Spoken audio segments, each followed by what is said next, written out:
Assalamualaikum. Waalaikumsalam. Ya silahkan duduk, Mbak Islan. Ya, dah biar. Ya, bagaimana Mbak Isa? Ada yang bisa saya bantu? Jadi gini Bu Bidan, saya kan mau menikah nih, tapi Iya. belum tahu nih apa aja yang harus dipersiapkan. Oh iya, sebelumnya perkenalkan ya Mbak ya, nama saya Bidan Ida Triani, saya bertugas pada siang hari ini. Maksud dan tujuan saya di sini, saya akan memberikan pendidikan kesehatan tentang bagaimana persiapan dari Mbak nanti menikah sampai melahirkan ya Mbak ya. Apakah Mbak bersedia? Sedia Bu Ya, Bidan? sebelum kita mulai, mari kita membaca Bismillah Mbak. Bismillahirrahmanirrahim. Saya akan menutup privasi dulu ya Mbak ya, agar privasi Mbak terjaga. Ya.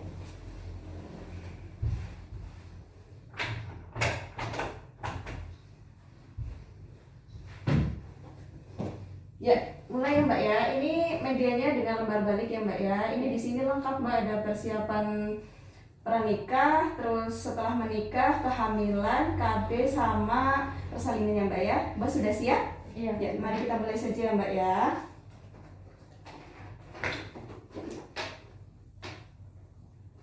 Masnya nggak ikut ya Mbak ya? Iya. Ya. Jadi kalau pernikahan itu ya Mbak ya, itu disebut dengan akad atau janji nikah yang diucapkan selama atas nama Tuhan Yang Maha Esa ya Mbak ya. Itu merupakan awal dari kesempatan bagi calon Mbak pengantin untuk saling memberi ketenangan, sakinah dengan mengembangkan hubungan atas dasar saling cinta dan kasih, itu yang disebut mawaddah warahmah ya Mbak ya. Jadi kalau pernikahan ini adalah awal bentuk sebuah keluarga. Jadi masing-masing pihak memiliki peranan yang sama dalam memperoleh hak-hak reproduksi dan seksual ya Mbak ya.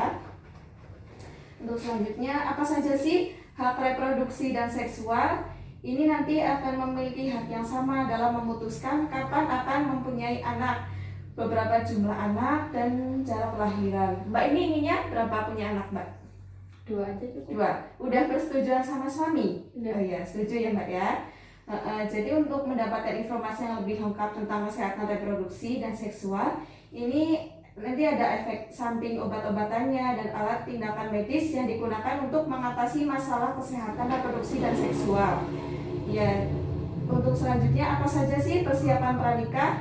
Ini ada persiapan fisik seperti cek status kesehatan pasangan, ya Mbak sama suami. Terus selanjutnya kedua persiapan gizi, itu ada tablet tambah darah dan asam folat. Terus yang selanjutnya ada pemberian imunisasi TT yang disuntik di sini ya Mbak ya, sama Mas nanti bisa datang ke sini ya Mbak ya.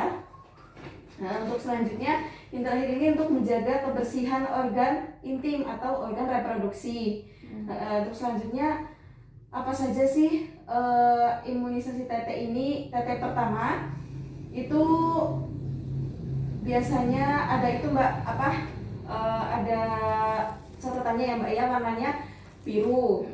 Terus kalau TT kedua ini intervalnya atau aktifnya ini minimal 4 minggu setelah TT pertama. Itu lama perlindungannya selama 3 tahun. Yang TT kedua ini lamanya 6 bulan setelah TT kedua. Lamanya 5 tahun. Untuk TT keempat ini 1 tahun setelah TT ketiga Mbak. Jadi lama perlindungannya ini 10 tahun. Terus TT kelima atau TT terakhir ini 1 tahun setelah TT keempat. Ini lama perlindungannya lama Mbak, selama 25 tahun. Seperti itu. Kalau persiapan fisiknya ini seperti pemeriksaan tanda vital seperti suhu, nadi, terus frekuensi nafas, tekanan darah, tensi ya Mbak ya. Terus yang selanjutnya pemeriksaan darah rutin. Itu ada HB, trombosit, leukosit ya Mbak ya. Untuk pemeriksaan darah yang selanjutnya ini nanti ada golongan darah, terus gula darah, thalassemia atau nanti ada penyakit penyerta lainnya, ada HIV, hepatitis seperti itu ya. Terus urinnya juga diperiksa. Terus kalau persiapan gizi nanti ada calon pengantin ini mbaknya ini nanti cek atau tidak kekurangan energi kronik, yaitu anemia atau tidak seperti itu. Terus apa saja sih tindak kekerasan yang mengganggu pernikahan nantinya? Ini seperti kekerasan fisik, terus kekerasan psikis, kekerasan seksual, penelantaran atau bahkan eksploitasi ya Mbak ya. untuk selanjutnya, kalau misal kekerasan fisik apa aja sih? Itu memukul, menendang, menampar. Terus kalau kekerasan secara psikis itu bisa menghina, terus mengeluarkan komentar-komentar yang kasar seperti itu. Terus kekerasan seksual kayak misal memaksa untuk hubungan atau memaksa untuk hubungan dengan apa kayak gitu ya Mbak ya. Terus kalau penelantaran ini tidak memberi nafkah istri, terus melarang istri bekerja kayak gitu. Terus kalau yang eksploitasi itu misal memanfaatkan Mbak, terus memperdagangkan atau bahkan memperbudakan orang seperti itu. Ya, untuk selanjutnya ini bagaimana sih untuk solusi mengatasi tindak kekerasan? Ini bisa satu, mendatangi fasilitas kesehatan seperti di puskesmas ya, kalau bisa ya di rumah sakit kalau semakin parah ya Mbak ya. Terus menceritakan kejadian kepada keluarga bisa, teman dekat Mbak bisa, atau kerabat, atau mungkin Mbak ini dekat dengan bidan kayak gitu. Termasuk saya nggak apa-apa ya Mbak ya. Terus melapor ke polisi, terus mendapatkan pendampingan dari tokoh agama kayak misal lembaga swadaya boleh, terus psikolog boleh ya Mbak ya. Terus selanjutnya apa saja bentuk ketidaksetaraan gender dalam rumah tangga, kayak misal namanya itu stereotip, itu pembelaan kepada perempuan atau laki-laki. Misalnya laki-laki lebih kuat, terus perempuan itu lemah, jadi harus masak, nggak usah kerja kayak gitu. Itu sama-sama egois, itu nggak boleh ya Mbak ya. Terus kalau misal subordinasi, itu yang diutamakan adalah laki-laki terlebih dahulu, baru perempuan. Terus marginalisasi, yaitu perempuan ditempatkan sebagai orang yang tidak memiliki peran penting. Terus kalau misal beban ganda, ini beban kerja perempuan lebih lama dan lebih banyak. Perempuan dituntut menjadi ibu rumah tangga sekaligus pencari nafkah keluarga ya Mbak ya. Terus apa saja sih organ reproduksi perempuan? Itu ada saluran telur ya Mbak ya. Nah, di sini nanti ada ini saluran telur, terus ada indung telur, terus bibir besar ini ya Mbak ya, ada bibir kecil juga, terus ada rahim, leher rahim, kaletit ini namanya ya Mbak, lubang kencing, terus lubang vagina, terus anus ya Mbak ya. Terus organ reproduksi untuk laki-laki, oh iya, ini organ reproduksi untuk laki-laki ada kandung kemih ya Mbak ya, di sini ada kandung kemih, terus saluran sperma, tulang kemaluan, penis, kepala penis, terus ini ada kantung buah zakat, epididymis, terus ada kantung sperma sama prostat ya Mbak ya.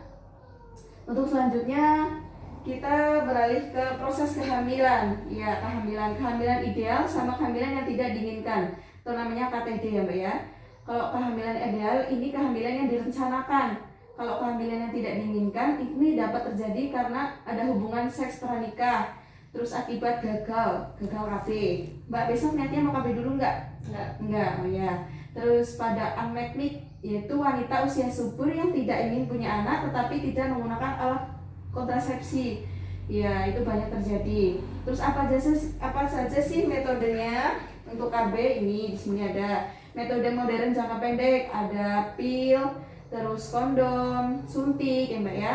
Selanjutnya kalau jangka panjang ini ada implan, terus ada IUD yang di dalam rahim, terus ada metode alamiah seperti pantang berkala, terus pengukuran suhu basal, terus penilaian lendir vagina. Untuk selanjutnya proses kehamilan. Ya, ini proses kehamilan itu seperti ini Mbak. Jadi yang pertama ini ada sel telur ini ya, matang dibuahi oleh sperma dalam saluran telur atau disebut dengan tuba falopi. Terus sel telurnya ini yang telah dibuahi sperma atau embrio menempel di lapisan dalam dinding rahim. Terus dalam waktu 120 hari pertama nanti embrio berkembang mengikuti tahapan kehidupan sel atau namanya hayati ya. Terus selanjutnya memasuki usia kehamilan lebih selanjut, embrio ini berkembang mengikuti tahapan kehidupan insani menjadi janin atau bayi. Terus selanjutnya kehamilan umumnya ini berakhir dengan persalinan setelah 280 hari atau 9 bulan 10 hari ya Mbak ya. Apa saja sih tanda-tanda kehamilan? Mbak udah tahu belum Mbak? Salah satu aja apa Mbak? Tanda bayak. Iya, enggak bukan, tanda-tanda kehamilan. tanda hamil. Iya, awal-awal itu. Hamil. Mual mungkin. Iya, itu betul. Jadi nanti tanda-tandanya itu harus kita tes dulu kehamilan positif atau enggak. Terus biasanya ini tidak nafsu makan, ya mual-mual, terus sampai muntah-muntah juga seperti itu. Terus tidak mendapat menstruasi, terus kadang-kadang mengidam. Terus pada usia kehamilan lebih lanjut dengan alat tertentu dapat terdengar detak jantung janin seperti itu. Terus bagaimana sih cara menghitung usia kehamilan di sini? Misalnya Mbaknya ini hari pertama terakhir 8 Juni 2009. Terus diperiksa positif hamil itu tanggal 14 Juni 2009. Umur kehamilannya jadi antara waktu 8 Juni 2009 sampai 14 Juni 2009. Jadi 36 hari sama dengan sekitar 5 minggu ya Mbak ya. Terus kalau misal bagaimana sih cara menentukan taksiran persalinannya? Ini harus diketahui dulu hari pertama hari terakhirnya tadi. Jadi rumusnya ini tanggalnya ditambah 7, terus bulannya dikurangi 3, tahunnya ditambah 1. Ya, jadi kalau misal tadi jadi 8 tambah 7 kan 15, bulan 6 dikurangi 3, tahun 2009 tambah 1, 2010 ya. Jadi perkiraan lahirnya Ibu Mbak nanti misalnya 15 Maret 2010 ya. Memeriksa terus selanjutnya memeriksakan kehamilan. Jadi apa saja sih pemeriksaan kehamilan ini? Yang pertama timbang berat badan ya. Yang kedua pengukuran tekanan darah, tensi, terus pengukuran janin, status imunisasi TT, terus minum tablet tambah darah dan asam folat, terus konseling kehamilan. Kalau ibu bidan pasti setiap akhir dari pemeriksaan wajib memberikan konseling karena untuk nasihat bagaimana nanti perkembangan janin dan bayinya seperti itu. Untuk menjaga kehamilan ini Mbak biasanya Bu bidan harus menyarankan jangan kelelahan dan mengangkat berat badan. Terus berbaring 1 jam pada siang hari. Ini istirahat cukup 9-10 jam. Terus berpakaian longgar. Ini menyerap keringat. Alas kaki yang nyaman, berjalan kaki 30-60 menit tiap hari. Terus senam hamil seperti yoga ya Mbak ya. Tidak merokok dan hindari asap rokok. Kalau misalnya suaminya rokok nggak Mbak? Enggak, alhamdulillah. Kalau ada mbahnya rokok, lebih baik Mbak menghindar, jangan diusir kakeknya ya. Makan bergizi seimbang seperti itu. Terus apa saja sih menu selama kehamilan? Itu ya ada secukupnya lah ya. Kalau minyak ini dikurangi. Terus proteinnya ya kayak misal Mbak sukanya apa? Makan roti apa nasi, apa Nasi. jagung. Nah ya nasi ya, lebih bagus nasi ya biar ada tenaganya. Terus bagaimana sih kehamilan dan persalinan yang beresiko? Kalau misal kehamilan beresiko itu lebih dari umur 35 tahun ke atas ya Mbak ya. Terus 20 tahun ke bawah itu beresiko sekali. Karena apa? Karena bisa beresiko dalam nanti persalinan dan pada janin seperti itu. Terus bagaimana sih tanda-tanda bahaya kehamilan? Ini ada perdarahan ya Mbak ya pada waktu hamil, terus bengkak di kaki, tangan atau wajah disertai sakit kepala atau kejang. Terus demam atau panas tinggi lebih dari 2 hari. Terus keluar cairan ketuban sebelum tiba saat melahirkan. Terus mudah muntah-muntah, terus sampai tidak mau makan sama sekali. Terus berat badannya yang tidak naik pada trimester 2-3. Jadi setiap trimester atau tiap selama kehamilan itu minimalnya itu setiap bulannya itu naik walaupun minimal 1 kilo atau 2 seperti itu ya Mbak ya. Terus kondisi emosional ibu hamil atau kondisi perasaannya ibu ini bagaimana sih? Nah, ibu hamil ini biasanya mudah tersinggung, sensitif, uring-uringan ya Mbak ya. Terus kepingin apa kayak gitu, kalau nggak diturutin nanti bisa marah. Nah, kayak gitulah pokoknya. Terus mencemaskan perubahan fisiknya karena semakin gendut jadi tidak pede. Jadi bagaimana sih tips relaksasi ibu hamil? tenangkan pikiran. Bayangkan ibu berada di tempat yang nyaman, mendengarkan musik-musik yang santai, kayak misal kalau Mbak suka dangdut ya nggak apa-apa Mbak, sebenarnya Mbak ya. Terus selanjutnya bagaimana sih program perencanaan persalinan dan pencegahan komplikasi dan buku. Nanti kalau mbaknya udah menikah, udah suntik TT, nanti dikasih buku FKIA, Kesehatan Ibu dan Anak, warnanya pink biasanya mbak ya. Ini sedang nggak ada di sini, adanya di lemari ya mbak ya. Terus bagaimana sih tanda-tanda ibu melahirkan?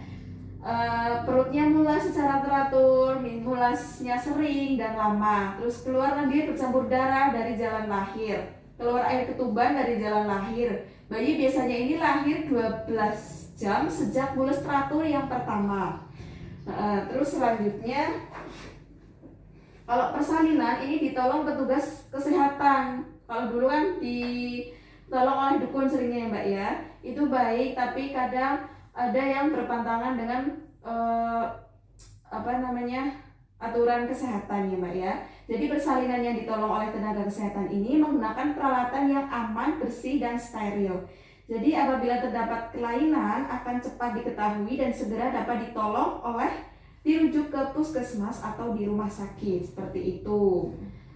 Terus bagaimana perawatan setelah melahirkan? Ini ada perawatan tali pusat untuk bayi. Terus ibu meminum kapsul vitamin A yang berwarna merah, terus selanjutnya pemberian imunisasi hepatitis B, terus BCG, polio bayi.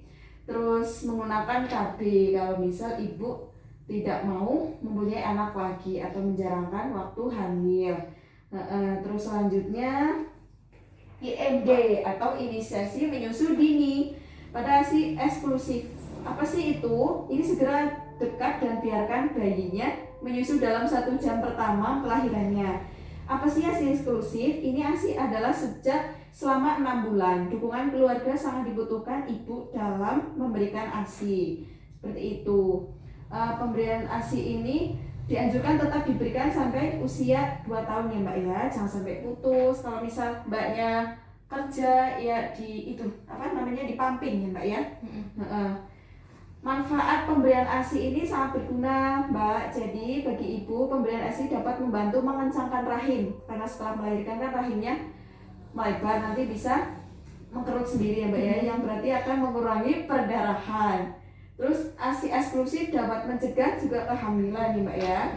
Terus penyakit IMS ini infeksi menular seksual.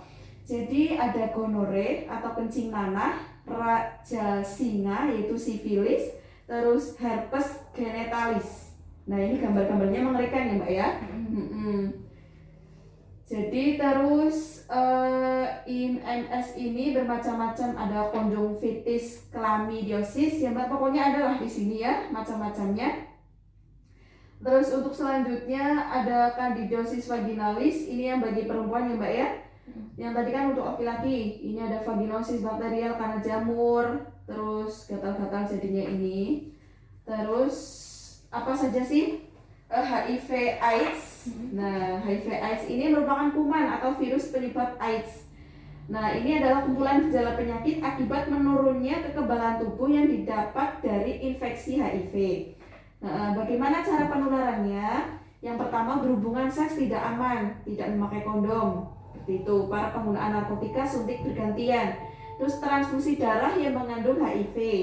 Terus HIV menular melalui ibu ke bayi pada saat kehamilan, persalinan, dan ketika menyusui, seperti itu.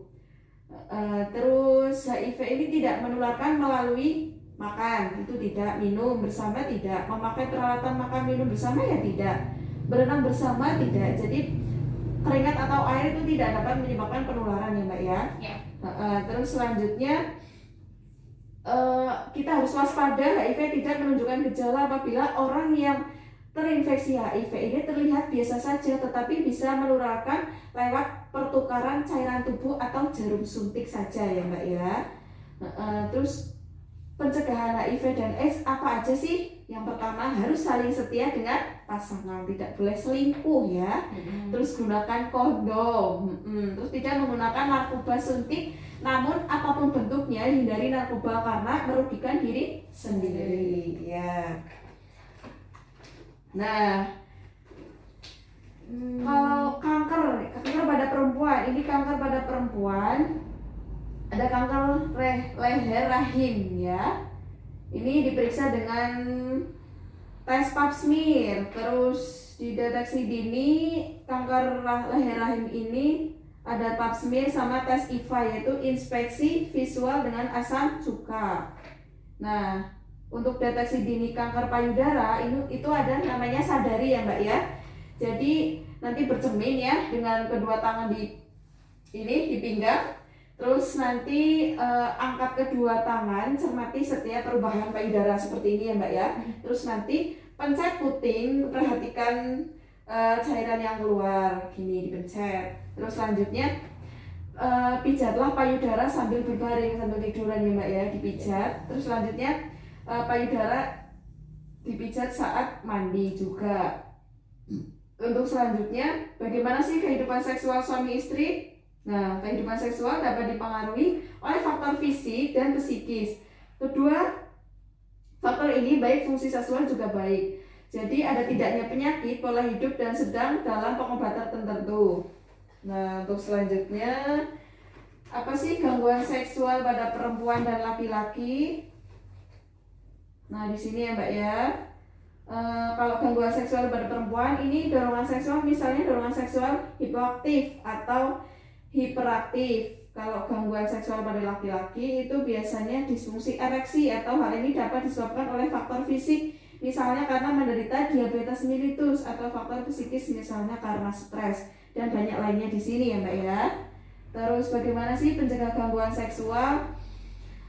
Misalnya yang pertama, komunikasi adalah hal yang sangat penting. Jadi semua apa yang Mbak inginkan seksualnya mau gimana itu dikomunikasikan, karena komunikasi itu sangat penting. Ya, jadi kalau tidak ada komunikasi bisa salah paham dan sering ribut, seperti itu ya Mbak ya. Terus gaya hidup sehat, makanan bergizi seimbang, aktivitas fisik, olahraga bareng, terus serta tidak merokok ya Mbak ya. Terus tidak tergoda untuk minum yang ramuan seperti alkohol, itu dapat indikasi yang berbahaya. Ya, jadi kesehatan reproduksi dan seksual bagi calon pengantin itu sangat dibutuhkan ya Mbak ya. Bagaimana Mbak, ada yang bisa ditanyakan selama saya nyampaikan? Oh, belum ada ya, semuanya jelas semua. Oh ya, coba saya tanya Mbak, kalau misal HIV itu bisa ditularkan lewat apa saja ya Mbak ya? Hubungan seksual. Oh iya benar, hubungan seksual. Terus coba satu lagi Mbak. Suntik. Oh ya, suntik ya, betul sekali ya Mbak ya. Mbak sudah paham, semoga bermanfaat ya Mbak ya. Acaranya Mbak lancar, bisa berguna bagi Mbak dan suaminya nanti. Suaminya bisa dijelaskan ya Mbak ya, karena ada halangan tidak datang ya Mbak ya. Mari kita akhiri Mbak, semoga bermanfaat. Saya akhiri. Wassalamualaikum warahmatullahi wabarakatuh. Terima kasih Widya. Silahkan.